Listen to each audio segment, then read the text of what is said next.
You are tuned in to Hawthorn University's Holistic Health and Nutrition webinar series, and I want to thank you so much for joining us as we welcome Dr. Denis Wilson and Allison Roberts for their presentation on Fastercise, using high-intensity exercise to control appetite and direct the body to consume stored body fat. You know, I just think it's such a timely topic here in the United States in the time of COVID. So, Dr. Wilson and Allison, it's really so great to have you with us here at Hawthorn. Thank you for giving us this presentation and taking the time to be together. Thanks so much for having us, Paula. You bet. So I want to give some background to everybody. I'm going to start with Dr. Wilson. For over 30 years, Dr. Wilson has focused on the optimization of thyroid function, body temperature, and metabolism. Working with more than 5,000 patients, he identified Wilson's temperature syndrome and developed a new simplified paradigm for thyroid management, and was the first doctor to use sustained release liothyronine. He's trained over 3,000 physicians on his novel treatment for using sustained release T3 for patients with symptoms of low body temperature despite having normal thyroid blood tests. His work is now being taught in naturopathic medical schools. He's also the author of 4 books, including the extensively referenced The Power of Fastercise, an in-depth review of the physiology and hormones of diet, exercise, and metabolism. He's also the co-founder of Restorative Formulations, which is an herbal supplement company that focuses on restoring health with certified organic formulas. And Allison Roberts is the co-founder of Fastercise and daughter of Dr. Denis Wilson.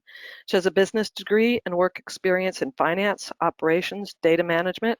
She was the first Fasterciser and worked with Dr. Wilson to create the Fastercise training program and the associated app. She's also a mother, athlete, and health and life coach. So I want to just go over a little bit more of what we're going to be learning together today. Many people have difficulty getting lean no matter what they try. The human body is the world's most efficient fitness machine, but we aren't taking full advantage of its built-in functions. We can store up excess energy from food in the form of glycogen, muscle, and body fat for later use, and then the stored energy can power our bodies, or we can get energy directly from food. Diet is how we supply our bodies with energy, and exercise is how we use it. Appetite is the key signal that links diet and exercise. So in this presentation, Dr. Wilson will explain how natural exercise can be used to direct the body to consume stored body fat for energy and cancel appetite for a time being. And Allison Roberts will share her experience as the first Fasterciser and demonstrate the tightening and shivering exercise, as well as tips for training others how to Fastercise.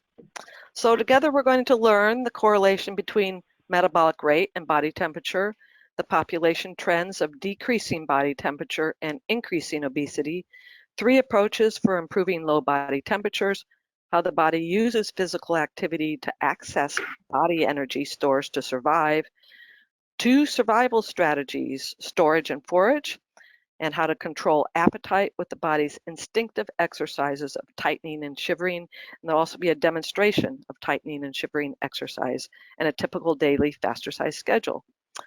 Wow, there's a lot you're going to cover here today. We don't want anybody to miss a thing, so I want to let you know that the presentation is being recorded and it'll be available for your viewing pleasure and replay in just a few days. And I expect we'll likely go 75 minutes for the presentation today. We'll follow that with your questions and answers. So don't hesitate at any time that you have a question or a comment. Please use your webinar question panel, and we will certainly respond to your questions and comments at the end of the presentation. All right, I'm Paula Bartholomew. I'm one of the founders of Hawthorn. And now, with all that said, it's time for Dr. Wilson and Allison. Such a pleasure to have you with us. Thank you so much. It's a pleasure to be here. I'm excited to talk about this.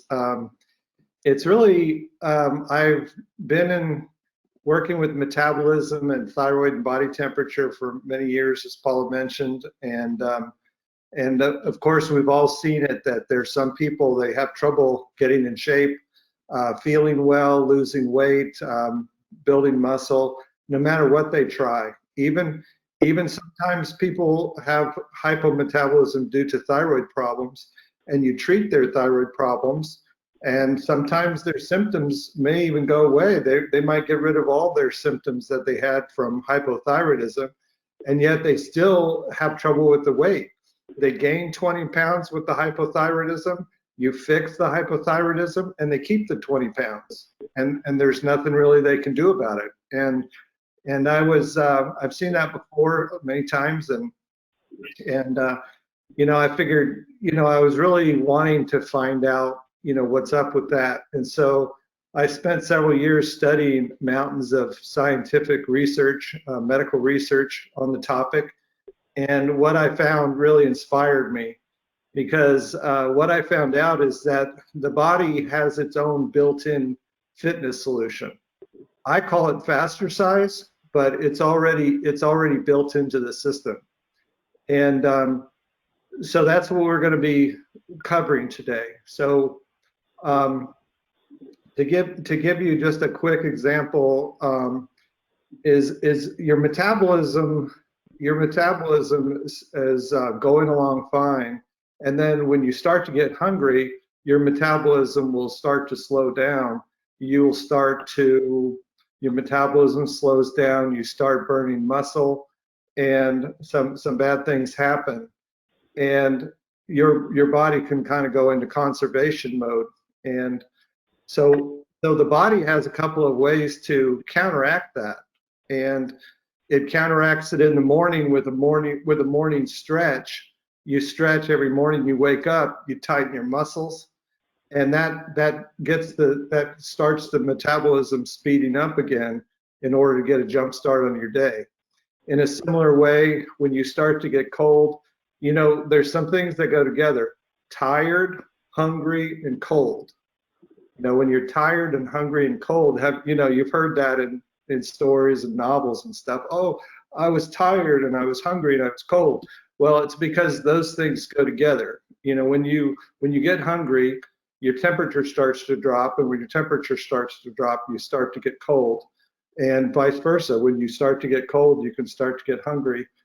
Anyway, one of the things the body does is it shivers. It shivers in circumstances like that to warm your body up. And guess what? You don't feel so tired. And guess what? You don't feel so hungry. So this is the body's solution for this terrible problem. And we're gonna discuss tonight how we can harness that for our purposes. And let's see. Okay, so your metabolic rate, what is that? It's how fast you live. And so why is this so important? Because everything you do is important. Your body is where you live.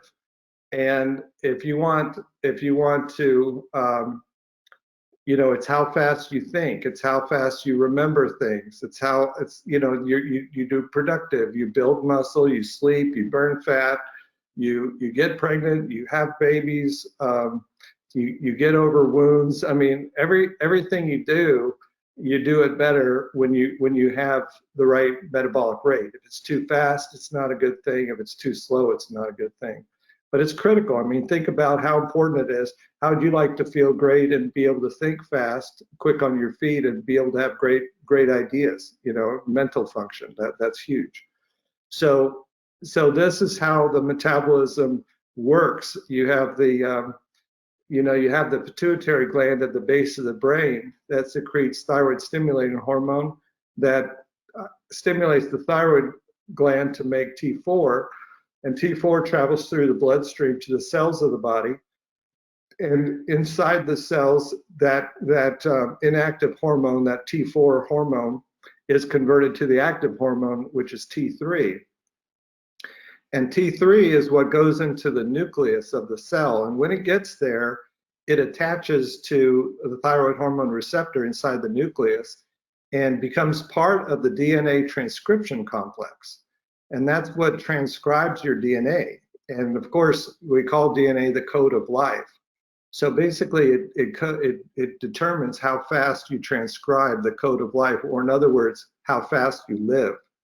In addition to that, the T3 also increases mitochondrial respiration. There's actually T3 receptors in the mitochondria, and you remember that the mitochondria is actually where the air you breathe and the food that you eat gets transported to the mitochondria, and that's actually where the mitochondria, that's actually where the food combines with the oxygen, or in other words, burns, in order to produce energy in the form of ATP. When you form ATP and when you use ATP, 60% of the energy is lost in the form of heat. So when you make ATP and when you use ATP, it increases the heat that goes towards generating a normal temperature. So you can see how all these things go together.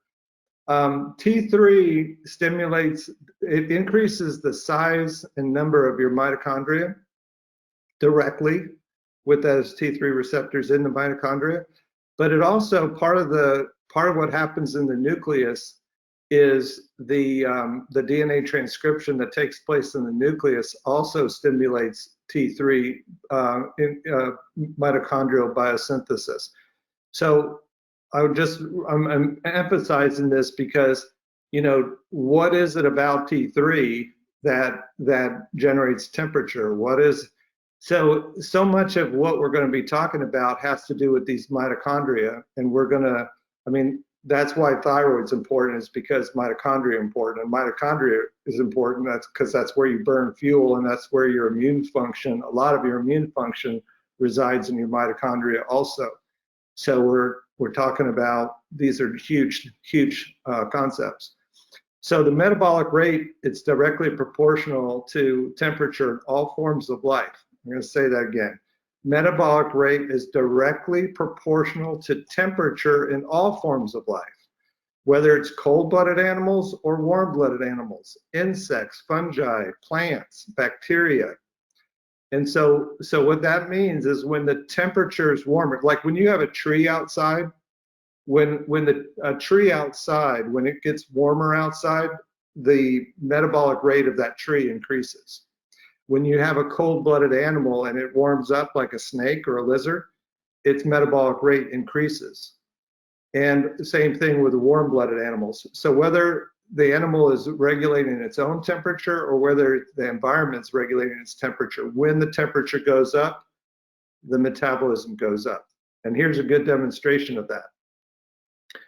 And I'm going to skip, I'm just going to say this. Oh, no, I'm not. We're going to get to it. Okay. So this is a graph of a mouse. They took a mouse, these researchers took a mouse, and they put inside the mouse, they put a temperature probe inside the abdomen of this mouse. And this temperature probe transmitted data wirelessly to a data bank, and they printed out this curve. At the same time, they went ahead and measured how much they measured how much oxygen was consumed out of this animal's enclosure. And they showed that whenever the oxygen consumption went up, the temperature went up. Whenever the oxygen consumption went down, the temperature went down. And bear in mind that oxygen consumption is a direct measurement of metabolic rate. We just talked about how the air or oxygen is consumed in the mitochondria. So obviously, the more oxygen that your mitochondria consume, you know, the faster your metabolism is running, the higher your metabolic rate. And so you can see that this is a one-to-one correlation here. And there's no way a thyroid blood test is ever going to correlate with the metabolic rate the way the body temperature does. So, imagine thyroid stimulating hormone or T3 or T4 going up and down like that in hours apart to match the metabolic rate. You know, that doesn't happen. In the decrease in average body temperature in the U.S. over time, it shows that this is a study that was done. This is the Union Army Veterans Civil War cohort. They did a study, and they had these during this time in the Civil War. For 70 years, they tracked these veterans. They tracked their body temperatures, and they found that their average body temperature was 37 degrees Celsius, which is 98.6. Then, sometime later, in the early 70s, for 4 or 5 years, at the National Health and Nutrition Examination Survey done in the United States, we surveyed people's temperatures, and it was 20,000 people, and this was 20,000 people. This was a little less than 20,000, but in a bunch of people, the average temperature was 36.8. And then in the early 2000s, for about 10 years, in Stanford, this STRIDE is a Stanford Transitional Research Integrated Database Environment. They tracked the temperature in 150,000 people for nearly 10 years, and they found that the average temperature was lower still. So we're seeing that the body temperature is dropping over time. We also see here in this this study done in Italy in 2014, they took 12. They had lean controls, 9 lean controls, and 12 obese subjects, and the only thing they checked different was their temperature. They found that the body temperature of the obese subjects was about a degree lower than that of the lean subjects. So they had a lower temperature, and they also had more body weight. Interestingly, you can see at nighttime, the temperature curves were pretty much identically the same. Even when they woke up first thing in the morning. You've probably heard of people checking their temperature underarm first thing in the morning as a valid test for metabolic rate. But I don't really recommend taking the temperature there.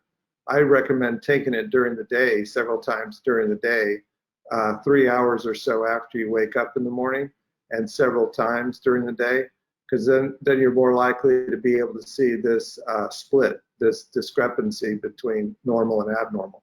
That's when people's temperatures tend to drop. That's when they tend to have symptoms.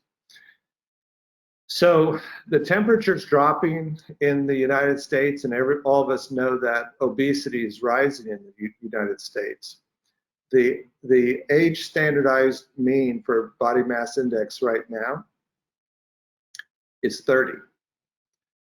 So 30, as you know, is qualifies for obese. That's the definition of obesity, is a BMI of 30 or greater. So the average BMI, age standardized mean in the United States, is 30, which is the same for obesity. So now it's normal to be obese in the United States. It's typical to be obese. So do you have, so these are some of the classic symptoms of low body temperature, or one cause of low body temperature is hypothyroidism or low thyroid function, and you'll recognize these as the symptoms. These are just a few of the symptoms. There's dozens and dozens of symptoms of low body temperature, but you know, people are tired. They get depressed. They gain weight easily. They can't think straight. They can't remember very well. They have migraines. You may not realize this, but a lot of people that have migraines, they simply have low temperatures. And when you normalize their temperature, their migraines go away. Same with panic attacks. Same with premenstrual syndrome. So same with irritability. So the first thing you want to check in a patient with any of these things, or a person with any of these things, you want to check their body temperature. These are all symptoms of low metabolism. And the reason why you want to check that is it's something you can do something about. We're going to talk about that tonight, what you can do about normalizing the temperature.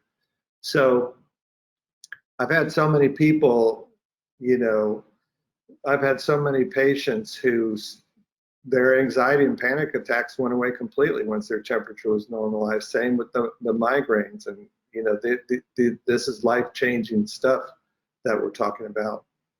So when you have we'll just touch on this briefly, but the normal workup for a person when they come in with these kinds of symptoms, I would recommend you measure their temperature with a thermometer 3 times a day, every 3 hours, starting 3 hours after they wake up. Do it for about 3 days.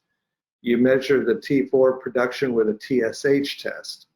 Now, so like you're okay. So they have a low temperature, and I showed you the pituitary gland and the thyroid gland and everything, and the conversion in the cell, but the temperature's low. So now you're trying to think, okay, where in that chain is the cause for this person having a low temperature? First thing you want to check is the thyroid function. Typically, when the thyroid gland doesn't function the way it should, the pituitary gland tries to make up for that by increasing the thyroid stimulating hormone. So you'll get elevated thyroid stimulating hormone blood tests. Just a little bit of an aside, if you know somebody that comes back with a TSH that's high, like 14 or 18, be aware that iodine supplementation can sometimes cause a high TSH as well. But so if a person, you might have a person that has low temperatures and then they come in on thyroid medicine.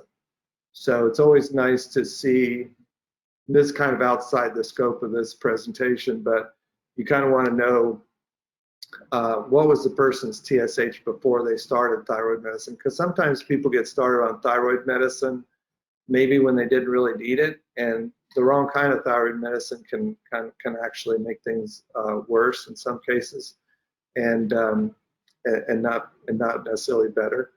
So it's good to know whether, you know, if it's not a thyroid gland problem, but it's a conversion problem inside the cell, then just adding more thyroid medicine is not necessarily going to help that. It could kind of bog things down. So you want to know, did the symptoms come on or worsen after a major physical, mental, or emotional stress? So what happens is the body gets under stress and gets stressed and kind of goes into a shutdown mode or protection mode, and the metabolism slows down, and then the body isn't able to process food quite as well, and then people tend to gain weight.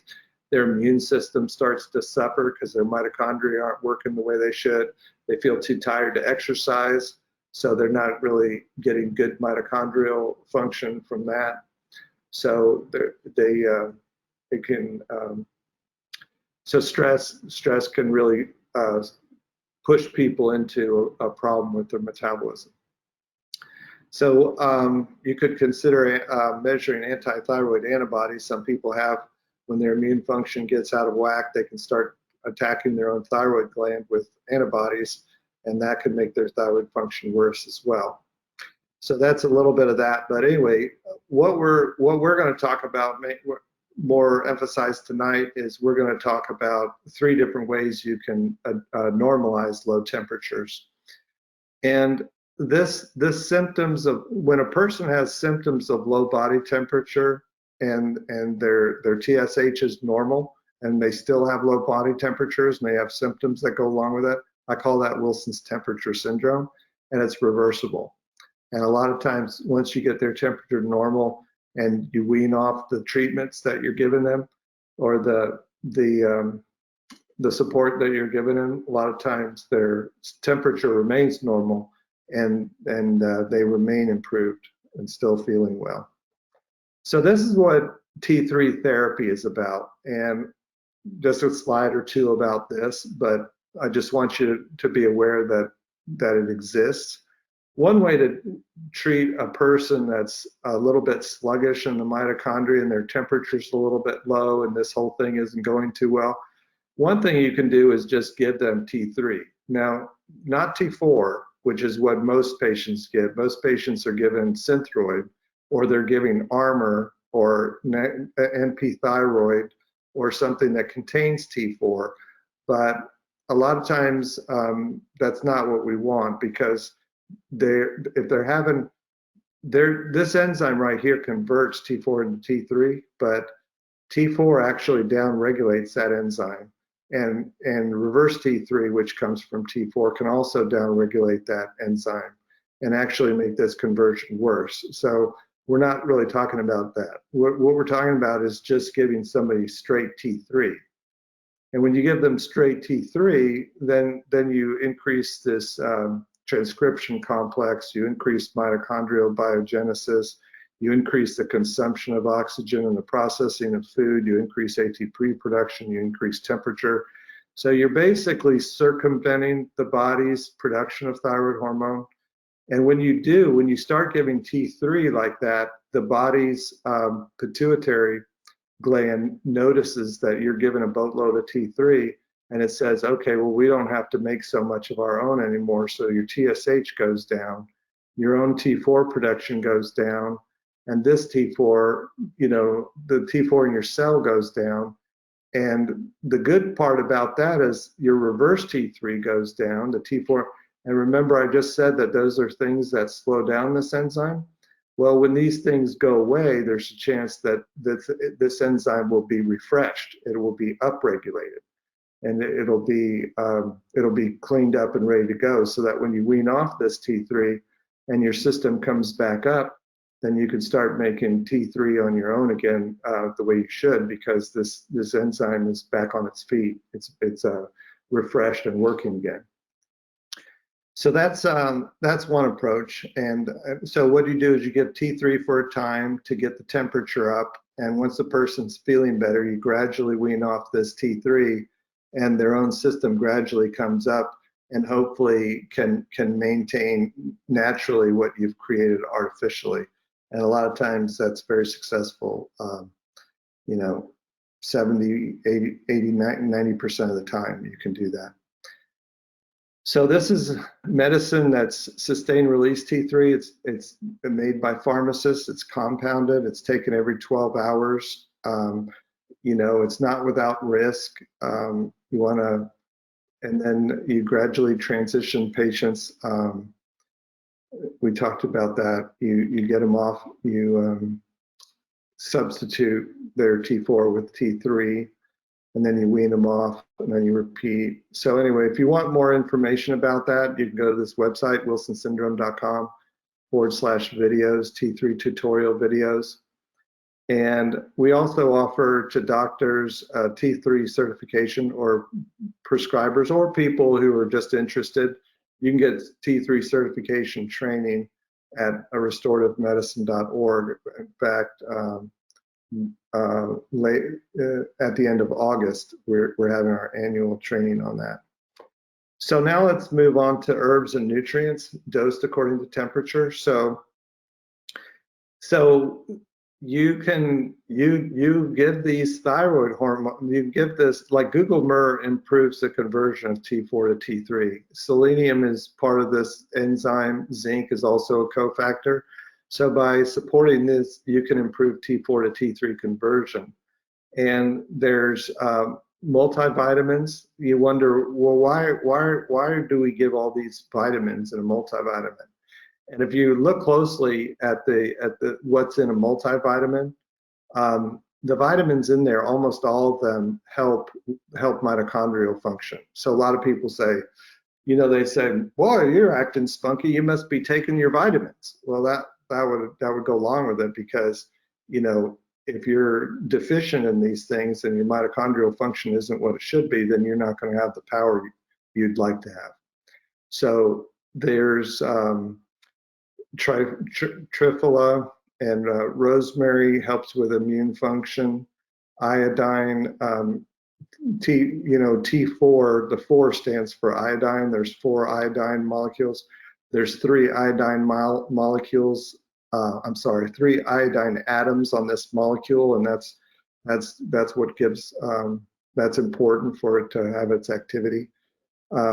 So you don't want iodine deficiency and selenium. So anyway, there's some things that you can give people, just supplementary dietary supplements that can really help their function. And now we're going to talk about Fastercise, or the body's built-in solution, fitness solution here. And the thing that happens is when you start using up ATP really quickly, like in that morning stretch or in the shivering, your body notices that you're using up a lot of ATP. And one of the things it will do is it will release epinephrine. And this, as you'll recognize this as the fight or flight hormone. It's the main mobilizer of fat stores. Growth hormone mobilizes fat stores as well. And the body, epinephrine stimulates the pituitary gland and to release TSH, and growth hormone increases the efficacy of thyroid stimulating hormone on the thyroid gland. These both improve T4 to T3 conversion. And there's something, we'll talk more later, there's something that happens here when you start using up a lot of ATP. You make something called lactate. You're all familiar with that. You know, they call it lactic acid, build up from exercise. Turns out lactate is a very powerful stimulant of mitochondrial growth and increases the size and number of that. Endurance exercise and also sprint exercise increases AMPK, which is important for longevity. It's important for immune function, and it's important for general health. It's also important for stimulating the size and number of your mitochondria. So the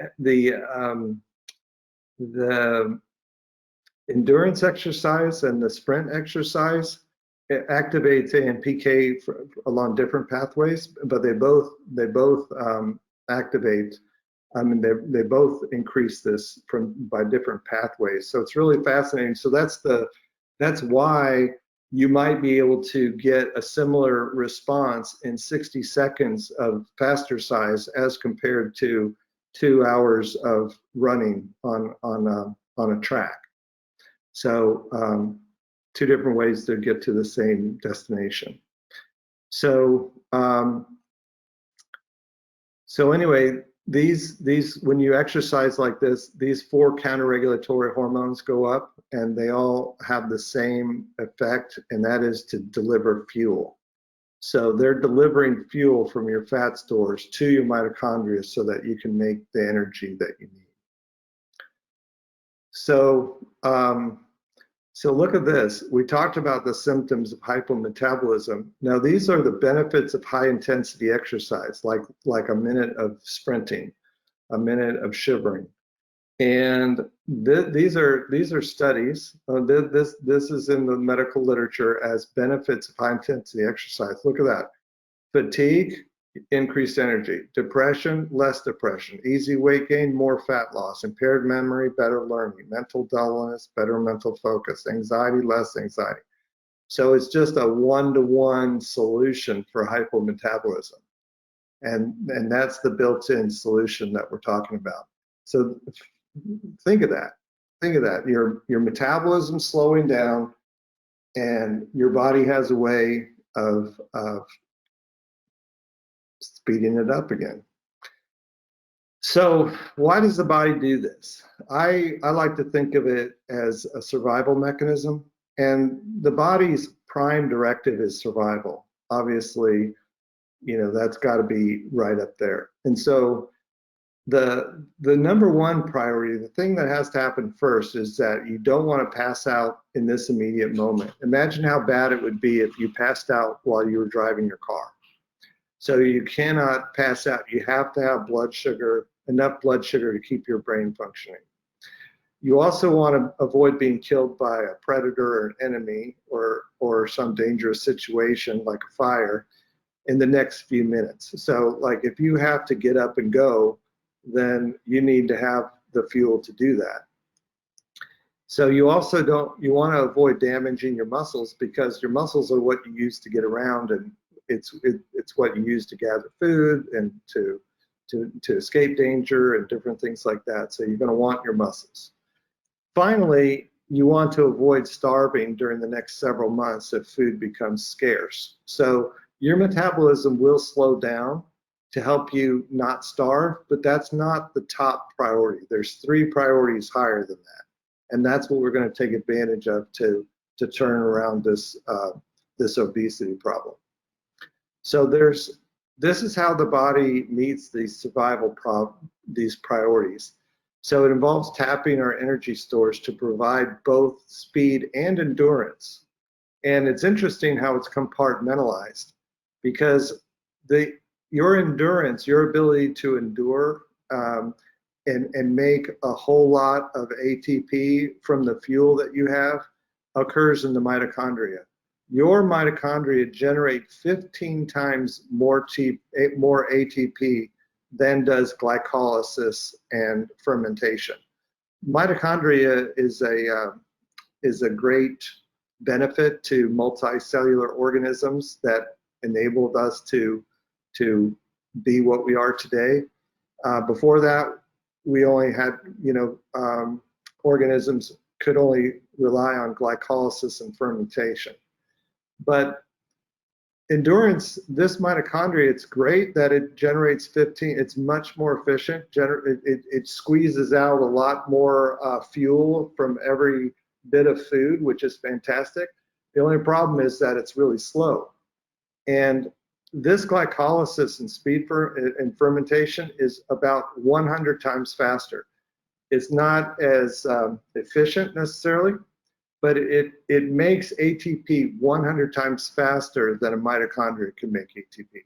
And that's huge, and we use it to escape predators. And if you didn't have glycolysis, you wouldn't be able to run fast enough to get away. So this is what it looks like. So you can picture this as a race. And high intensity exercise can increase ATP demands 120-fold over the resting state. So let's say you're sitting in your desk at work, and then you start shivering, or you start tightening your muscles, or you do some kind of high intensity exercise. Your ATP will go up 120-fold over you just sitting there. And that increase in demand will quickly outstrip your mitochondria is enough to probably provide you your energy at rest. But once you start speeding things up, your mitochondria quickly can't keep up with that. But fortunately, we have glycolysis and fermentation that can keep up with that. 50 times faster, 60, 70, 80, 90, 100 times faster. But remember, this is 120, this is 100. So even after you've exhausted your mitochondria, even after you've exhausted your glycolysis and fermentation, you can still use up energy faster than all of this. That's why you can get super winded in just 20 seconds, 30 seconds, a minute. And you can get so winded doing that you can't keep going. You can't go any faster. You can't keep it up because you just ran out of power. You have enough. If you're moving fast enough, you can only deliver enough ATP to go full speed for maybe a minute or so.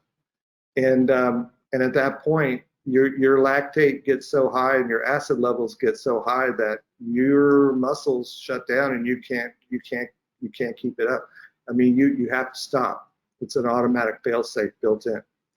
So what happens is when you do this, when you start using a bunch of this ATP, your mitochondria can't keep up.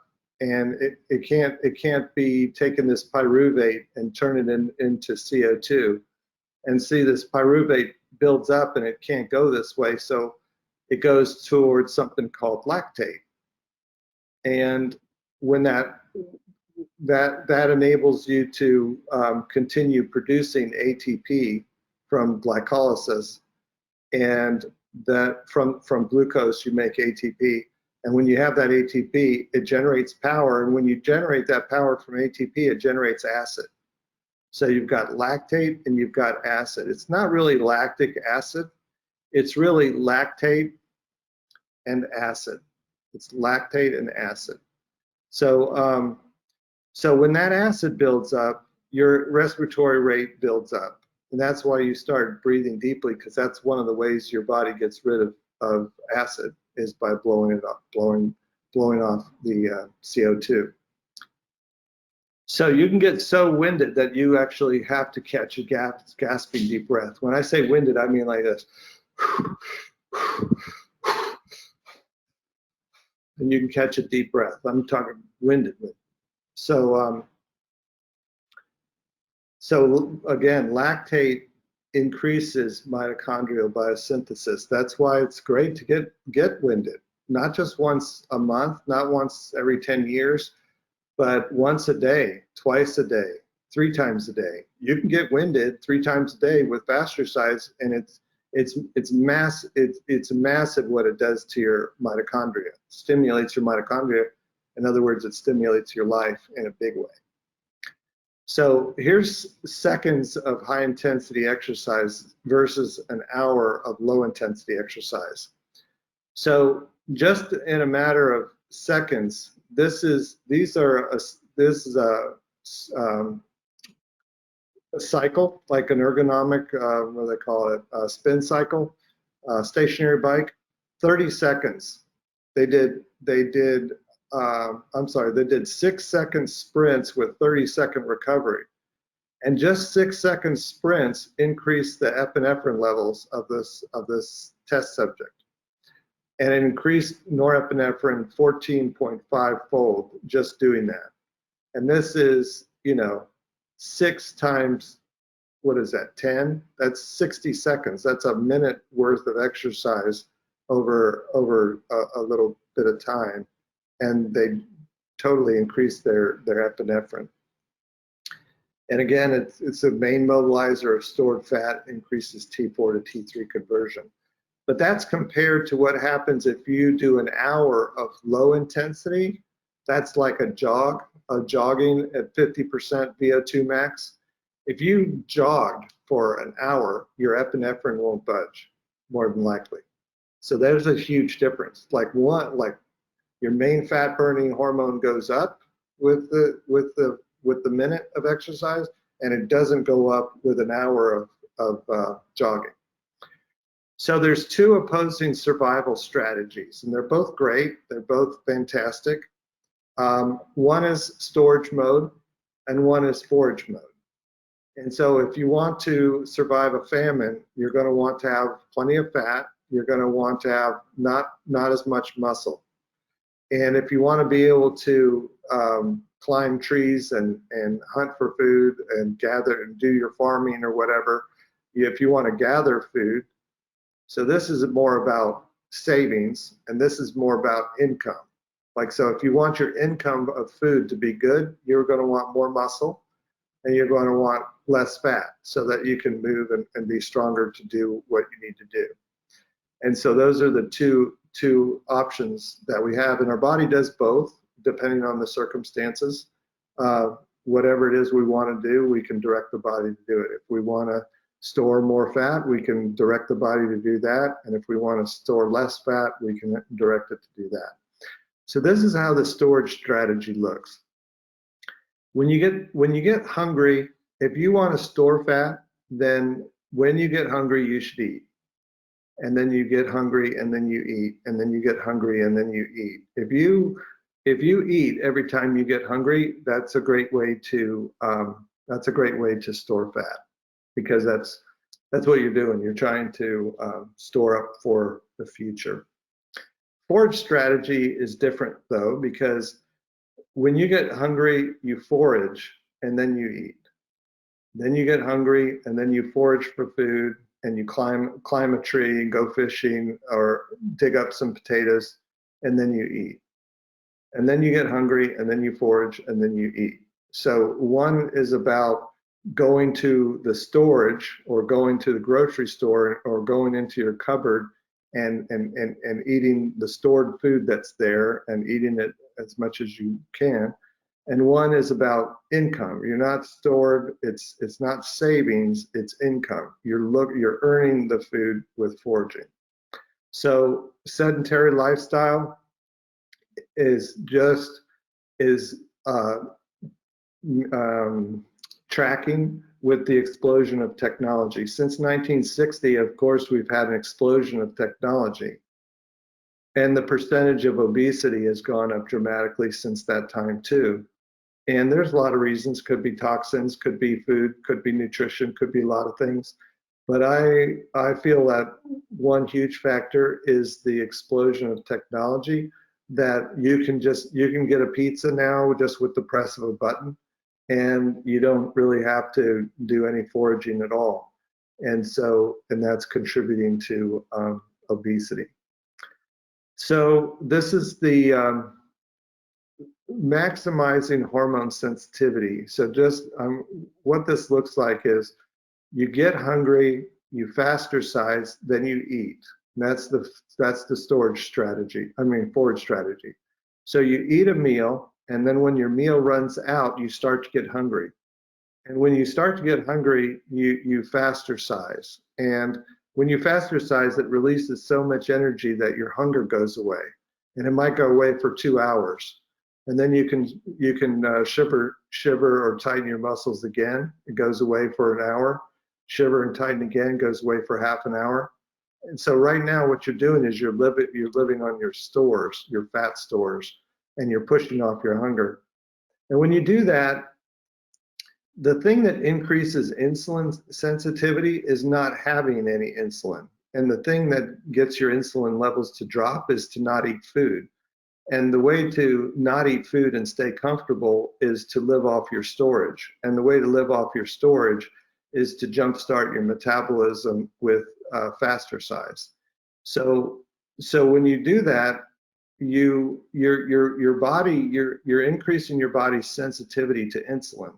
And so then when you eat that second meal, your body's ready to handle it. It's all prepped and ready to handle it. Your mitochondria aren't preoccupied, and you can use that mitochondria to build muscle, to burn fat. So anyway, so the insulin really works great because you're insulin sensitive, and so now you can build muscle because you went a good period of time without any insulin in your system.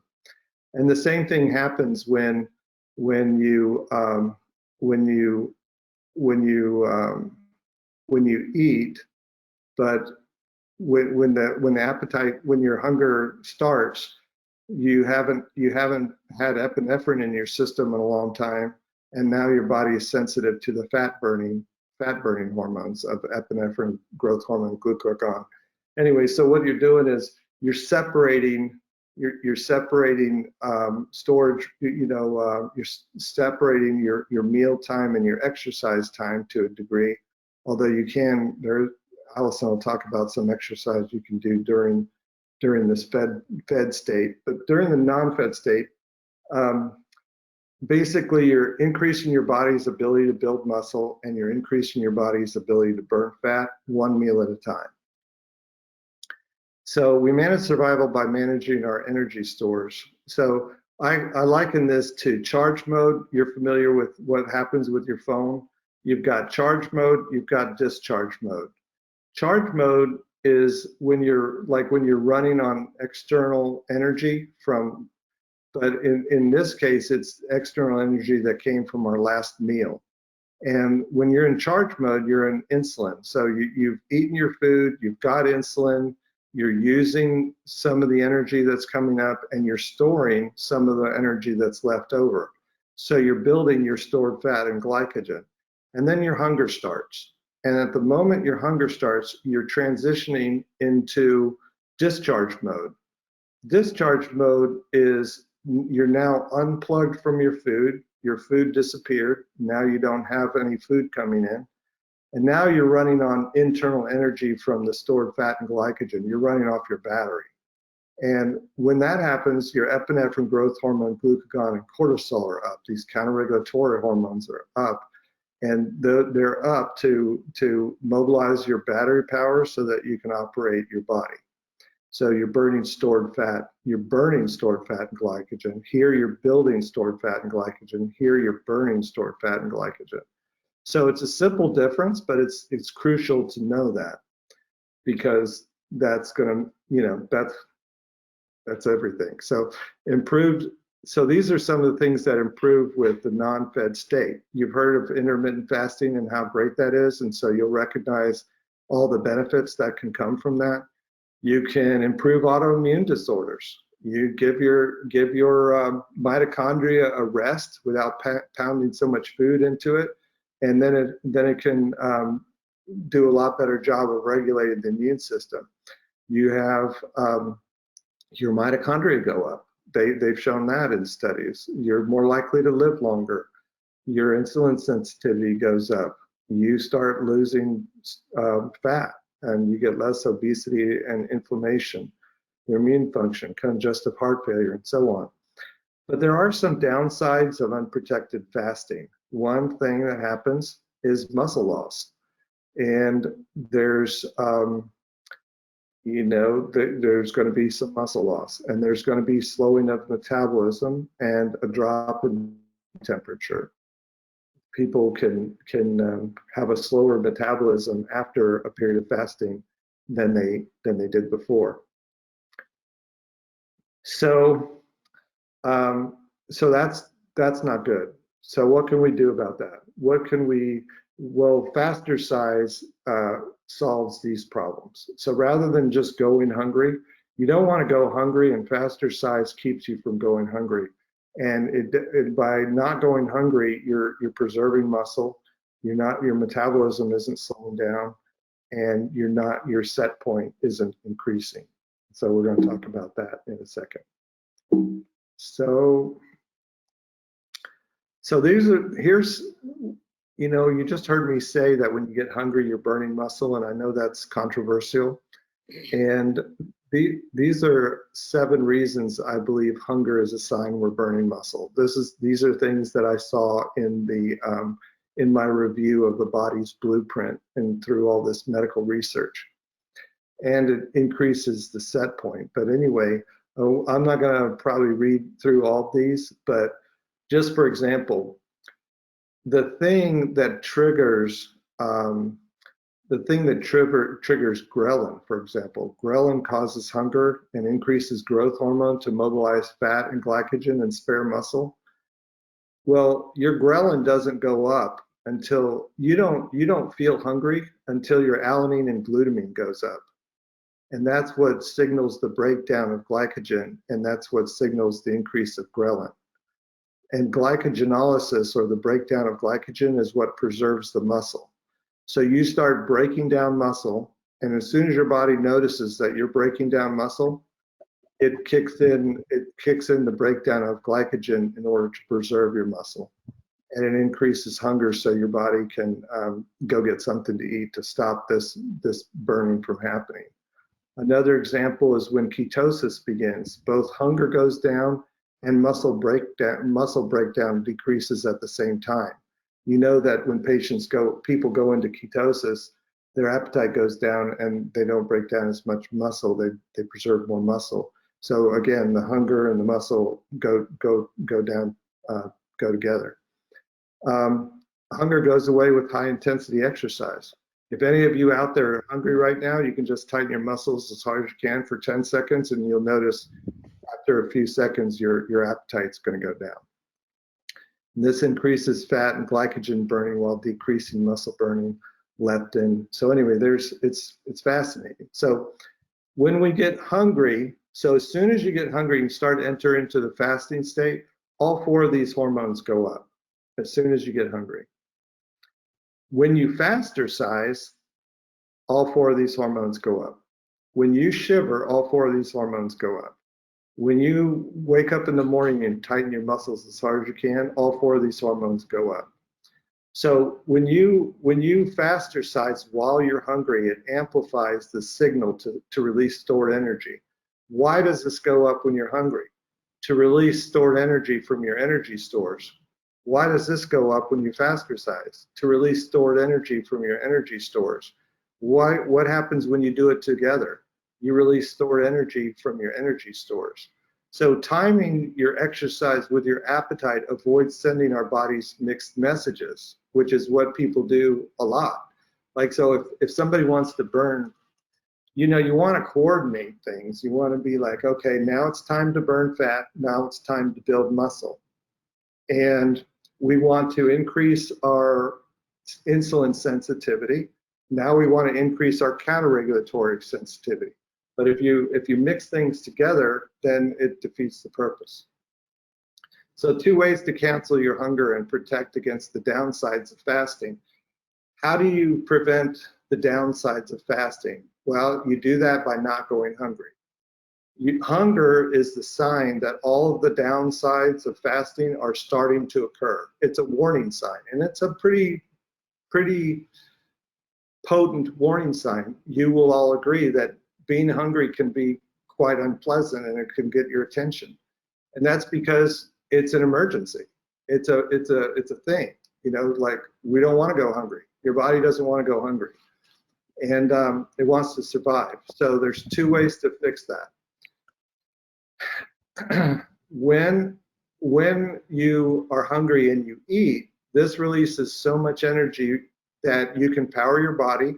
Your hunger goes away for a couple of hours, and you can store some of that energy for later. We call that charge mode.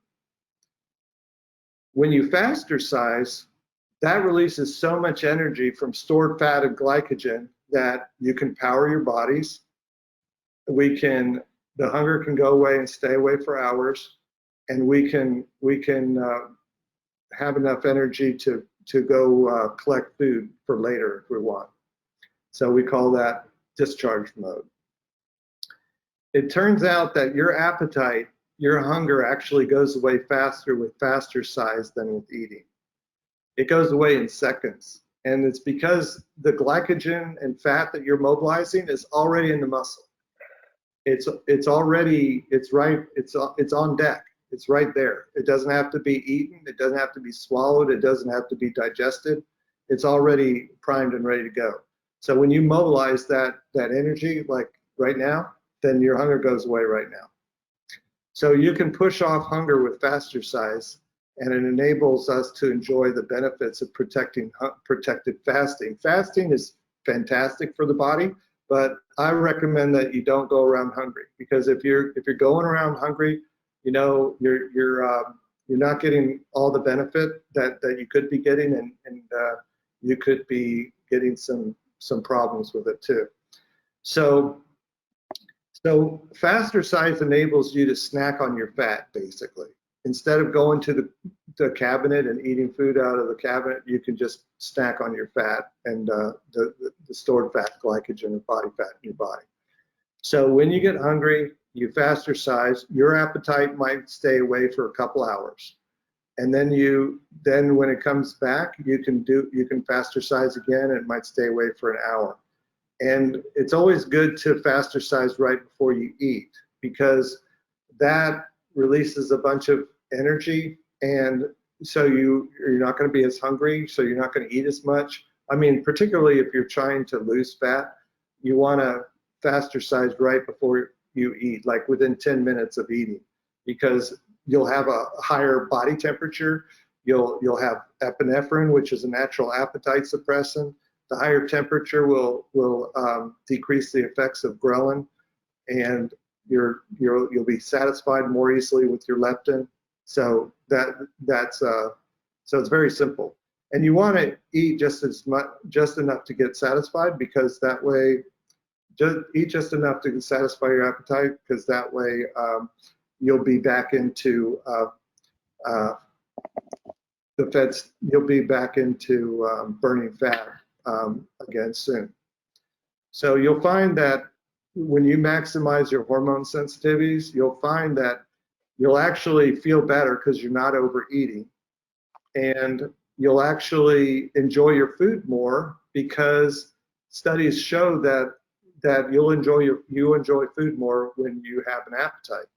So by pushing off your appetite, you just increase and kind of whet your appetite, and you really increase your insulin sensitivity, and so you're really ready for that food, and your food is just going to taste delicious. And you weren't hungry. You're not hungry, but you eat, and it's delicious. So it's a way to go. So Allison, you want to take us through this a little bit? So as my dad was saying, there are two forms of instinctive exercise. So the first is shivering, and the other is tightening.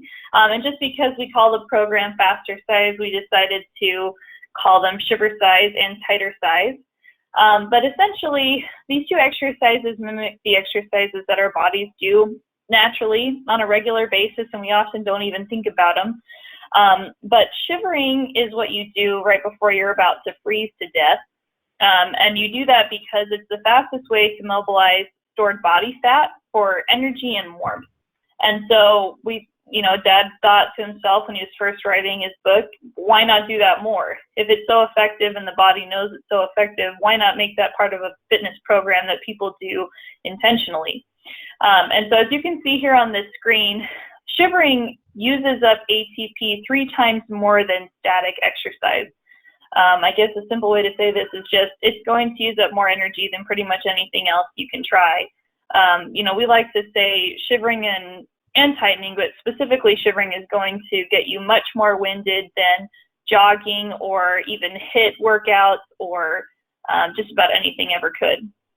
And so shivering, I'll just show you a little bit of an example of what this looks like.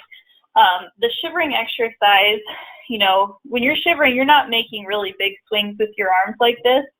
It's very small movements. So hopefully you can see that. So we try to make the movements very small.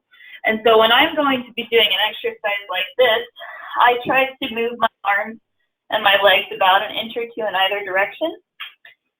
So you can just think about you shiver in place. I don't know if it's blurring because it's going so fast. My webcam isn't super high quality, but you just shiver in place for about a minute like this. You set the alarm for about 60 seconds, and you'll shiver like that until you get winded. And as my dad was saying earlier, you want to have to catch a deep breath, like, and that's a sign that you've done the exercise effectively. And then moving over here to the tightening exercise, this mimics the morning stretches that we do. First thing when you're waking up, this is the body's fastest and easiest way to build muscle. And so you'll find oftentimes when you stretch in the morning, you might contort in a strange position. It's like, why does this feel so good? It's very strange. This is the body's natural way of building muscle. And it's building muscle that you probably don't even consciously know that you have. But all of the muscles in your body are important, and the body understands this. So it will try to tighten those muscles and strengthen them that way. And so to kind of replicate this instinctive exercise, what we'll do is we'll shorten the muscle first, and then we'll clench it as hard as possible. So if you're trying to get your bicep, for example, you're not going to try to tighten your bicep with your arm outstretched like this, because the cross bridges haven't been effectively engaged. It's not going to give you many results. But when you first curl up your muscle, shorten it or ball it up as much as possible, and then tighten as hard as you can, you're going to see a lot of results because, not to dive too deep into this, but when you are wanting to build muscle, you want to try to engage as many of the muscle fibers as possible. And so by first balling up the muscle, you're going to engage more of the muscle cross bridges. And then by tightening those as hard as possible, you're going to be getting much more effective results because you're working all of your muscle fibers, or as many as possible, all at the same time, really, really hard. So I think we can probably progress to the next slide. Is there anything you wanted to add on that, Dad? No, there is, the thing that makes the Shiversize so much, uses up so much more energy is because when your muscle is shortening, it's not just a matter of your cross bridges have to hang on. You have to build more cross bridges. Your actin and myosin are having to create more cross bridges until it's. And so when you do that quickly, so like when you're shortening the muscle, it uses more energy. But when you shorten the muscle fast, you're using a boatload of ATP that way. And the same thing with tightening your muscles. Sometimes you can tighten your muscle, but it's good to leave it. But another thing you can do is you can kind of keep it tight and shorten it and lengthen it and shorten it and keeping it tight. So you keep the tight, but sometimes you can lengthen and shorten it, and that can be really effective too, because then you're kind of combining the tightness and the engagement, and you're also combining the shortening. It's kind of like when you wake up in the morning. So like you'll do that, but sometimes you'll you'll move one arm and then you'll move the other, and so you slowly move them and tighten them at the same time. So perfect. All right. Should we go to the next slide? Okay, perfect. So this is a sample daily routine that you could have with Fastercise. With the coaching programs that we do, we will customize this for each individual person, but this is kind of a snapshot of what it could look like on a regular basis. So for example, you wake up and you stretch and do 1 minute of Shiversize. So we like to stretch just because it's natural, it feels great, helps get your day started. And then 1 minute of Shiversize to kind of get the blood flowing, and this also helps you to feel satisfied. So oftentimes people won't need to eat breakfast because they'll be satisfied enough from the fuel that they're burning that's been stored in their body. And then, you know, you can choose to push off hunger with shivering, you know, once, twice, 3 times, however aggressive you want to be with fat loss or muscle building. And then eventually you will eat, but just eat until you're not hungry anymore, no more, no less. This is very important to eat just the right amount, because if you send your body signals that, you know, we don't have enough food to satisfy our hunger, so we might be facing a famine, or we've eaten so much food, we're probably worried that we're going to face a famine, so we need to store this food. So if you eat too little or you eat too much, you're probably going to be storing fat. Whereas if you eat exactly enough and you eat until your hunger goes away, but then you stop when that feeling is gone, that's going to tell your body that whatever you're doing is working perfectly for you. So you have no requirement to store that food for the long term. And then within eating, within 1 hour of eating, we recommend doing a tightening routine. So I showed you earlier, you know, this is flexing the biceps and whatnot, but for tighter size routines, we like to focus on a few different muscle groups as we're going through. So a typical tighter size routine would involve like tightening your biceps and then your triceps, pectorals, deltoids, back, core, glutes, quads, hamstrings, and calves. And you just go through those. Each exercise should only last about 3 to 5 seconds per muscle group. And then you can go through all of the different muscle groups, and that will take about a minute to do as well. So again, to reiterate, we recommend doing shivering before eating, then eating until you're not hungry anymore, and then doing 1 minute of tightening after you've eaten your meal. And you just repeat this cycle 2 or 3 times a day, depending on how many meals you eat. So some people eat twice a day, some people eat 3 times a day, but this kind of cycle really helps to utilize the body's natural metabolic cycle, enhances it to help you get really good results. One thing I will say on the reasoning behind tightening within 1 hour after eating, we found that by doing these tightening exercises while the body is kind of flush with calories, kind of helps direct the body on which muscles to prioritize. So it's like, you know, we've got this food here, what do you want us to do with it? And if we show the body, well, we'd like to build our biceps with that fuel, we'd like to build our deltoids with that fuel, we want to build our abs with that fuel, then the body knows what to do with it, and you can get results very quickly that way because your body is in communication with you. You know, you're not sending mixed signals, you're not sending no signals, you're sending just the right signals, and your body responds in a very positive way. Allison, I think that we have this was really helpful to go through the process and to see you start to Shiversize and do these 2 pieces. But I'm wondering, you know, if you did it for 30 seconds each, would we see you shivering? I mean, would we see you breathing heavily? That's what I'm trying to get to. Yeah. Shall I? Yes. Would you like? Absolutely. Yeah. Try the Shiversize. See what happens. Yeah, you might want to go through a tighter size routine too if we have the time. Like a quick, Certainly. just demo a typical tighter size routine. But yeah, whatever. All right. Let me go ahead and do that. So, and this will be quite the workout for me because normally I only do one or the other. But so that's why I was saying if you did 30 seconds each, maybe we wouldn't have you on the floor after this. Okay, all right. So I'm going to go ahead, and everybody who'd like to join me, feel free to go ahead and stand up, and we can all shiver together if you'd like to join me. But I'm going to go ahead and set a timer for 30 seconds.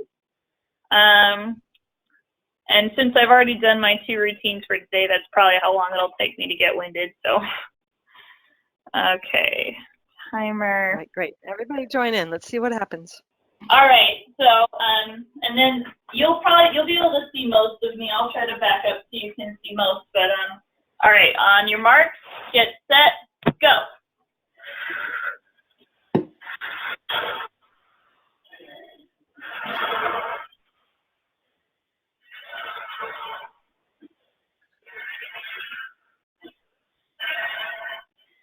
Halfway done.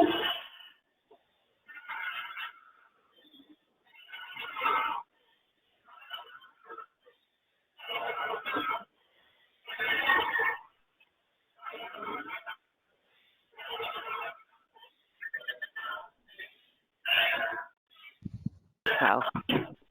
Wow. Sit down. I get it. Oh gosh. So I would like to just give a little context on this really fast. So I was a runner in high school, so I ran mid-distance to long distance, and I have to say, like, it took a lot for me to get as winded doing that as it does doing shivering. Like, it's incredible to me how much of a strenuous, or like how quickly it can overwhelm your body's ability to like process oxygen. It's crazy to me. But anyway, the way that you know that you've done shivering right is you're obviously going to have to breathe really heavily, but then you'll also notice that you're perspiring slightly. So I've noticed it usually on my hairline, and you kind of will feel like this flush of heat. It's like, oh, wow, I'm really warm now. And then you'll also notice that your muscles are burning. The breathing deeply, as my dad mentioned before, is a sign that you've overwhelmed your mitochondria, and that's their attempt to catch back up with your energy increase and energy usage. You'll start to sweat because, one, you're exercising, but this is also a sign that you have spiked your epinephrine, because epinephrine makes you sweat. And so, you know, as my dad mentioned earlier, you know, there's a swing between insulin and the 4 counterregulatory hormones. So when you get hungry, the 4 counterregulatory hormones go up. Well, shivering happens to do the same thing. It's also going to increase those 4 counterregulatory hormones to propel your swing and the cadence between these 2 hormone groups. And so you'll also know that you're doing shivering right if you start to sweat, because your epinephrine has spiked, and that's causing you to sweat as well. And then your muscles will be burning mostly just because, like my dad was saying, you're reattaching the muscle cross bridges over and over and over and over again so fast. It's hard to imagine like doing it that fast at first, but I mean it's amazing. So next I will move on to the tightening exercises. So I'll do upper body. I want to make sure that you're all right, Allison, with this. You're still breathing heavy from the shiver size. So I think we get, you know, what you're trying to accomplish here, but I just want to be careful with you.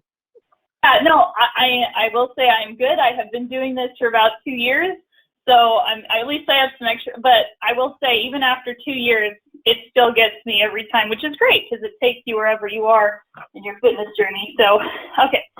Next, for the tightening exercises. So, as I mentioned before, you want to shorten the muscles first and then flex.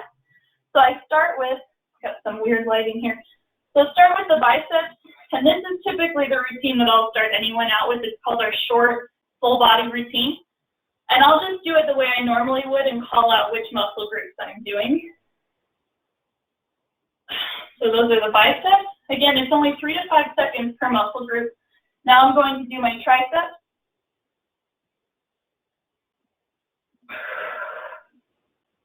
And you'll notice I try to stretch the muscles out shortly after I flex them, because I will say, because you're tightening it as hard as you possibly can, it is possible to cramp. So I like to try to stretch it out right afterwards to make sure that doesn't happen. And also it's a sign, like when you stretch it out and you feel a little bit of resistance in the muscle that you just flexed, that's a sign that you did the exercise effectively, because you're experiencing the resistance of your muscle cross bridges slowly releasing and coming apart like that. Next, it's going to be pectorals. So I just reach towards the floor and clench, and then slowly swing through, crossing my arms as I go up. And then it's going to be deltoids. So you kind of lift your arms up above your head and give yourself a high five. And just reach and tighten your shoulder taps. And then slowly snow angel through that. Get all different, get all different angles on your deltoids. Next, it's going to be lats. So you bring your arm out to the side, slightly behind you, lean back, and swing through. Stretch it out. Same thing on the other side. Swing through, tightening, stretch it out. Then we're going to do our core. So essentially, you're just going to kind of bear down and try to tighten everything in your core region. And you'll notice I'm shaking a little bit from the effort of tightening my core, and that's the level that you want to tighten it, because that means that you've, maxed yourself out. Okay, and then this one gets your lower abdominal. So you lean over a little bit. Lean over a little bit, and then try to put your belly button through to your spine.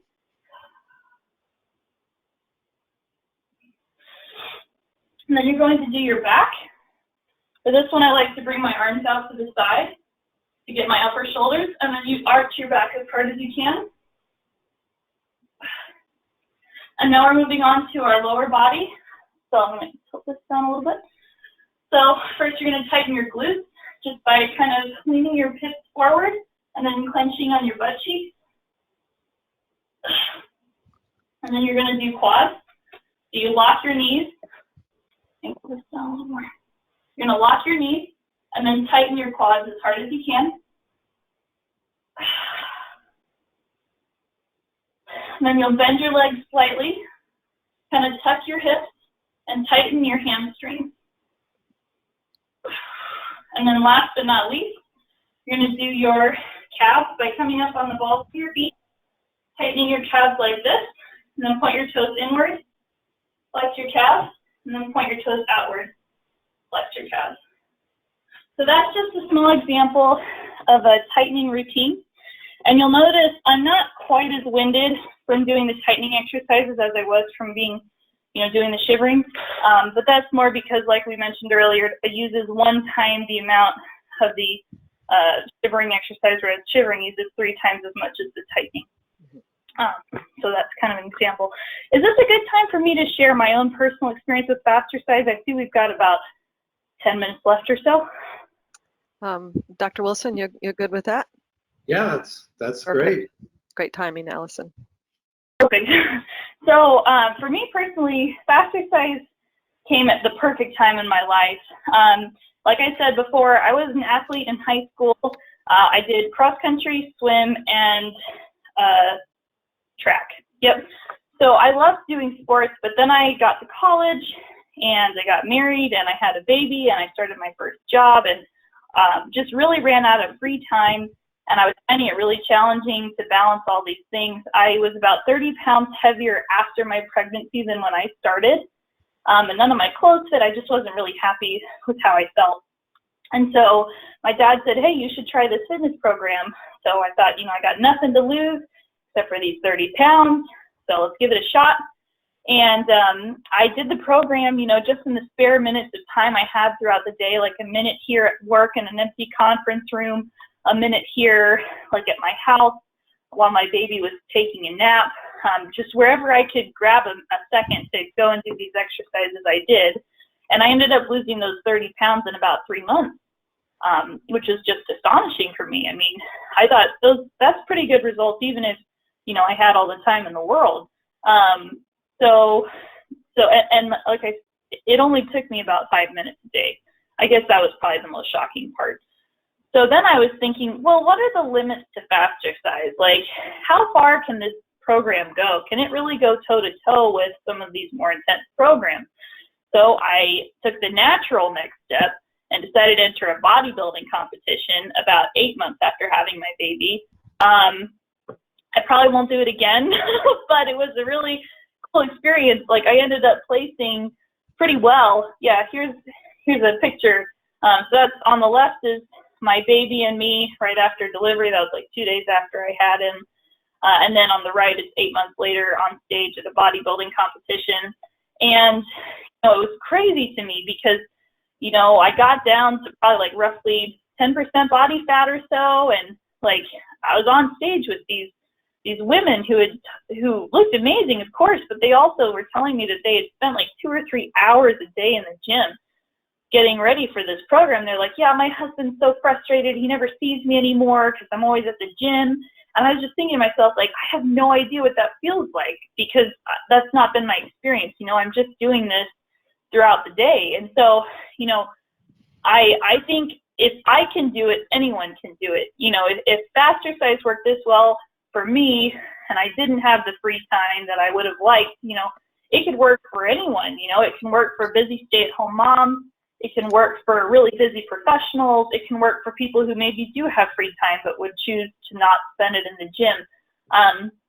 So I guess at that point, it seemed like a liberating feeling. It's like I'm not constrained. My fitness is not reliant on my ability to have this free time. My ability to get into the shape that I want is not constrained by, my access to weights or a trainer. And so I thought that was really exciting. So that's been my experience. And we've loved building, this out and trying to help people with the program. So hopefully that's helpful. Yes, all of it was very helpful. Yeah. So I just wanted to add a couple of things in there. Like we're hearing from people people with disabilities. There's one practitioner who's using Fastercise to help his youth, his teenage patients with ADHD, and another woman that we heard from recently. She has scoliosis and she's had it for years, and she actually has a Harrington rod in her spine, metal spine, in her spine, and the Fastercise has given her much better posture. Like she has much better strength and posture and a lot more energy. So a lot of doctors are super excited about Fastercise because it's something their patients can actually do. Whether you have an amputation, even if you're bedridden and you're on your back and you can't even bear your own weight, you can still shiver, you can still shake, you can lay on the thing and shake. And that's huge because one of the things that happens is we're talking about exercising the mitochondria. I call it cellular respiration fitness. And see, like normally when you do like a normal fitness program, you'll have a training period and you'll get more and more fit and you'll get less and less winded. And then it tends to, like whether it's basketball or soccer or something, and it'll start to plateau off, and you'll reach a certain level of fitness and it'll tend to plateau off. And the reason is because you get incidental mitochondrial overwhelming and biosynthesis with typical exercise, but you're not intentionally getting yourself winded. It just happens accidentally or incidentally as you're going along.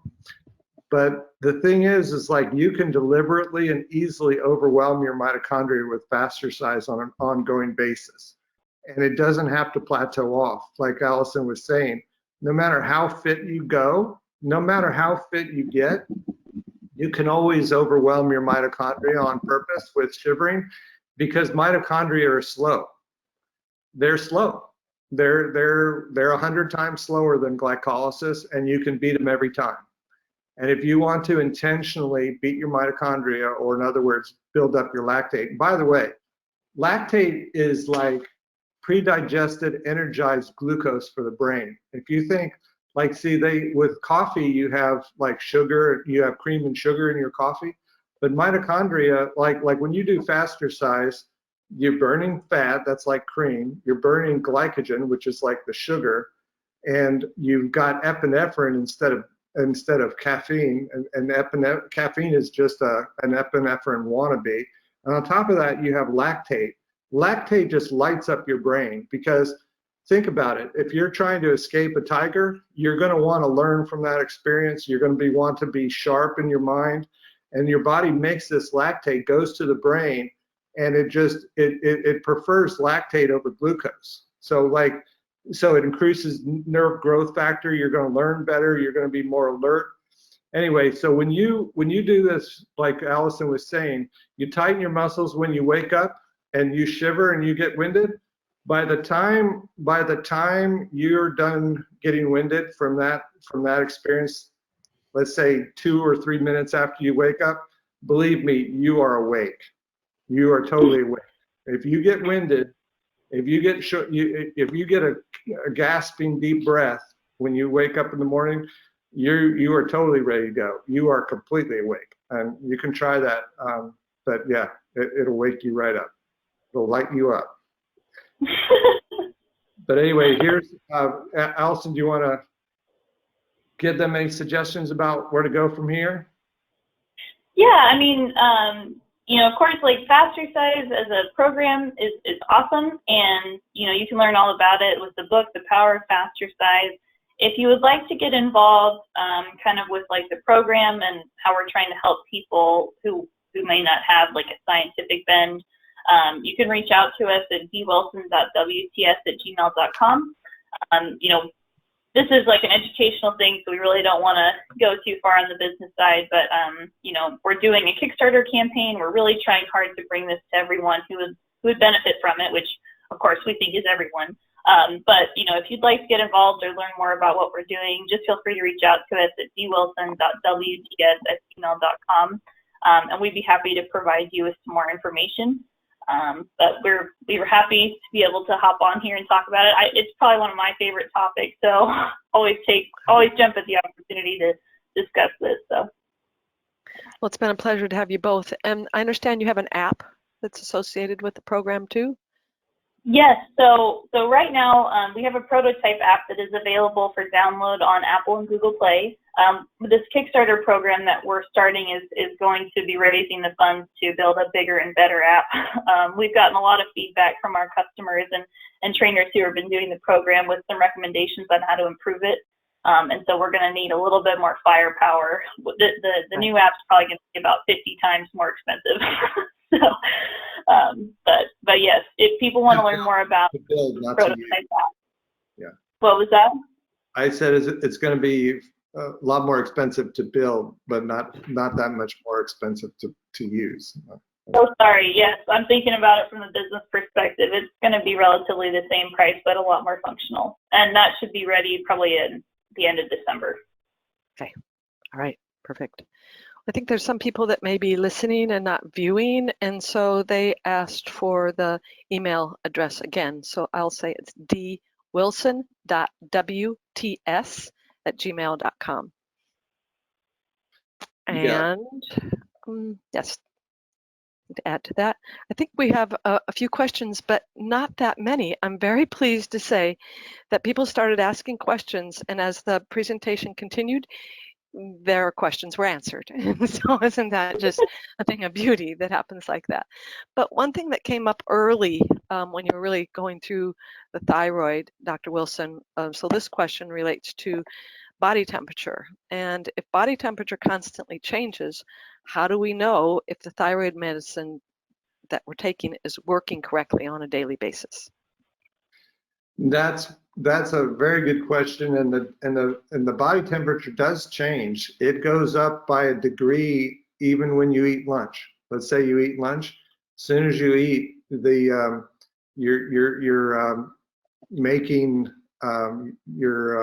making ATP, and that releases a lot of heat, and your metabolism speeds up. Your temperature goes up. Anyway, yeah. So the temperature goes up, and then when you get hungry, your temperature goes down. And I know this because I tracked my 24-hour temperature for a couple weeks, but they actually have this capsule that you can swallow, and it sends the data to, wirelessly to a data recorder. And so I watched my temperature very closely. it measured it every 6 seconds. But anyway, the point is that we go by the average temperature.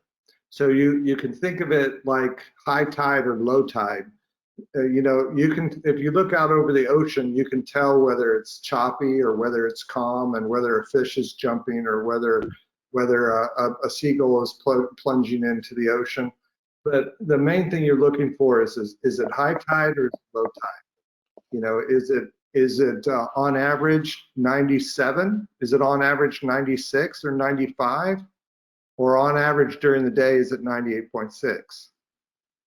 So there are times though, you know, if your temperature is averaging 98.6 during the day, there's times it's going to be higher than 98.6, like maybe when you're exercising or after you've eaten lunch or something like that. But so yeah, that's why we have several temperatures during the day, and we go by the average. Right. Thank you. One of the things that was most fascinating to me that that Fastercise normalizes low body temperature, it reduces panic attacks, insomnia, depression, weight. I mean, these are the primary factors that Americans are facing, you know, at this time. So that, you know, a few minutes a day can support not just people that want to tone their muscles and lose their weight, but it seems to be very much health supportive as well. Yeah, absolutely. And one of the things that's so huge is the immune piece. We didn't have time to go into that, but it turns out that the mitochondria are downtown immune function. I mean, they're right in the center of immune function, and perhaps the major regulator of immune function. And so when the mitochondria, it has to deal with food to make energy, but it also has to deal with immune challenges. Sure. So if your food, if a person's overeating all the time and their mitochondria, and they have insulin resistance, and their mitochondria are overwhelmed with food all the time, that's really not good for the immune system. And people can, isn't it interesting that that the people that do worse with COVID tend to be obese people? Yeah. So obesity is one of the big risk factors for doing worse with COVID, which makes sense to me, because if you're obese, you know, there's a good chance your mitochondrial function isn't what it could be, because you're more in storage mode than forage mode, and so you're not going to be as prepared for fighting. Your immune reserve isn't going to be quite what it could be. And that's another example, is when you get sick. Have you ever noticed when you get sick, sometimes you lose your appetite? Because your body instinctively knows, wait, you know, we have enough food, we have enough fat stored, we have enough glycogen, but we don't have enough immune function right now. And we don't need to eat any more food right now, but what we do need is we need to focus our energy on killing this bacteria or killing this virus. So your appetite automatically goes away sometimes with illness. And I would just like to add kind of a different perspective on this. You know, you had mentioned that Fastercise can help people who, you know, might be struggling with, like, you know, depression or anxiety or panic attacks or things like that. And I definitely think that this is really helpful with that. You know, we've done some market research just to kind of figure out, like, what's the lay of the land right now. And 4 out of 5 Americans have sedentary jobs.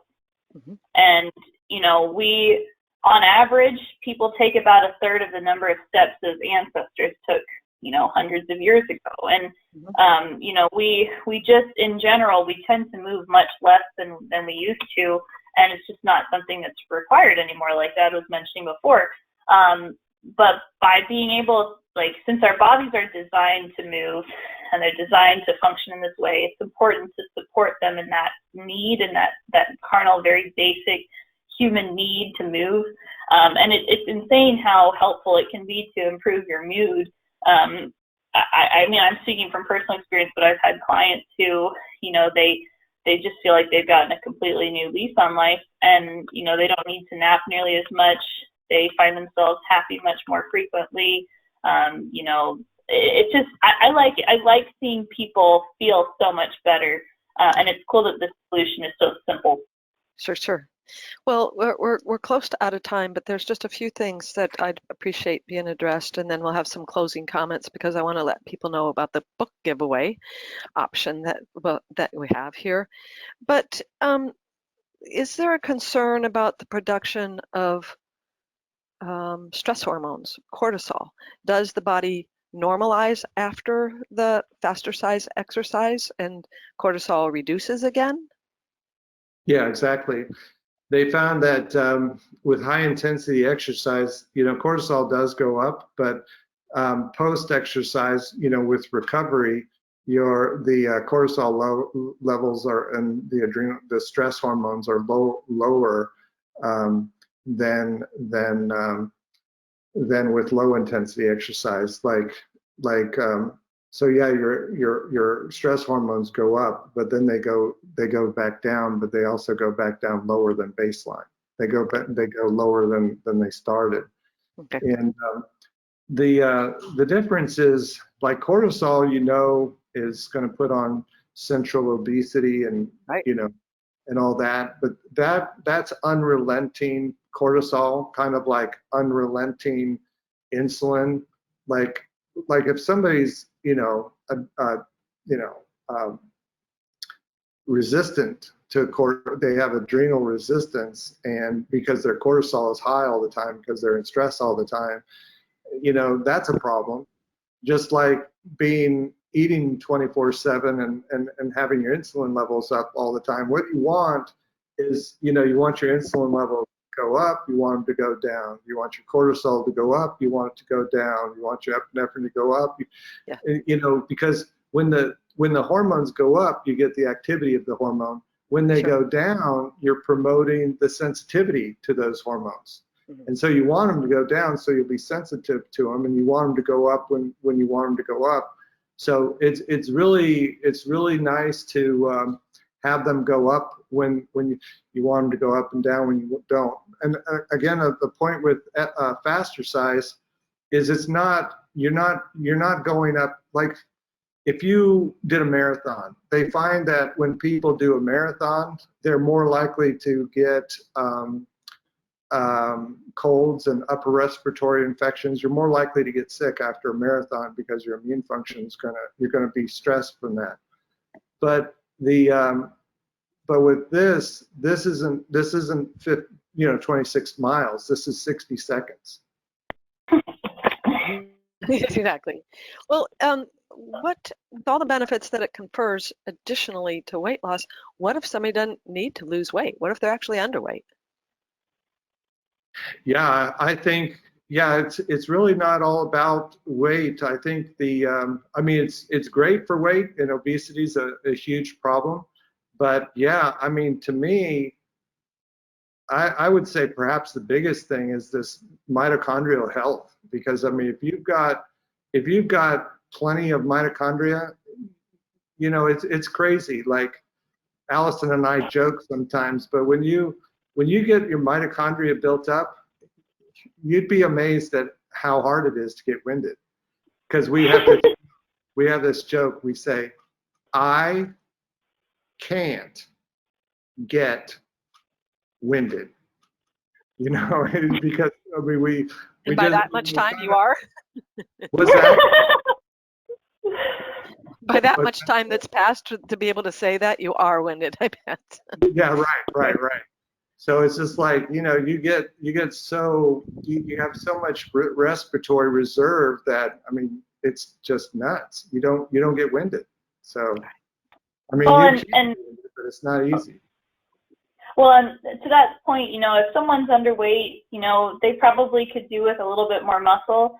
And Fastercise really helps people build and strengthen muscle and renew the muscle fibers. And for me personally, I've put on a few pounds of muscle, which I'm very happy to have. It makes me feel stronger and healthier. So I would say Fastercise doesn't necessarily force people into losing weight as much as it helps people find the perfect natural balance of where the body is supposed to be, whether that be, heavier or lighter. This is such an important point, Allison. Thank you so much. There was one slide that I wanted to reflect on because it speaks to Hawthorn's teaching so much. You had a slide about eat until you're full and stop. Eat until you're full, stop. Eat until you're full, stop. And I think that takes, you have to eat consciously. You have to be aware of what you're eating and how you're eating, and bring your attention to it to know when you're full and not eat in a distracted way. All right, I've got some closing comments. Everybody, want to let you know this was a jam-packed information webinar, and so we record it, and it'll be available on the Hawthorn website in just a few days. And there's a survey to fill out once the webinar ends. It always helps us to have your feedback and any comments about this presentation. So I certainly appreciate you taking the time. And for those of you that are still here, you fill out that survey, one of you is going to get a copy of Fastercise book delivered right to your door. So that said, our next webinar is August 4th with Stacy Begantz. She's going to be presenting a deeper insight into the immune system and why that matters. And our next All About Alumni graduate interview is Wednesday, August 5th at 12 noon Pacific time, when we have Maria Tabone. She's a graduate of our Master of Health and Nutrition Education program. She's going to be presenting on her postgraduate activities, her accomplishments, and also her challenges. So this is a good one to tune into for sure. And we've had so many previous terrific grad interview presentations, so you can check those out in our archives too. And I think that brings us to a close, concludes our presentation. Dr. Wilson, I just want to say it's really an honor for me to have you on and giving this presentation. It was back in the 90s when I read one of your early books, The Wilson Syndrome and the doctor's method, right? It's just so welcome, that information at that time. I was teaching at the university level, so I was presenting this information to our students and graduates and informing other medical professionals in my community. So it made a big difference then and now. So I'm excited for this. Terrific to have you join us too, Allison. It's just, you brought so much practical to this that was really, really needed. So thank you again. I want to thank everybody, certainly James Pernardinelli, who engineers this and everything that he does to keep us going, and to everybody for sharing this educational experience with me. So try it out, practice it, because what we practice grows stronger. So I'll be with you on that, and I'll see you back here in a couple of weeks for our next webinar. Thanks everybody again for joining us. Bye for now. Bye.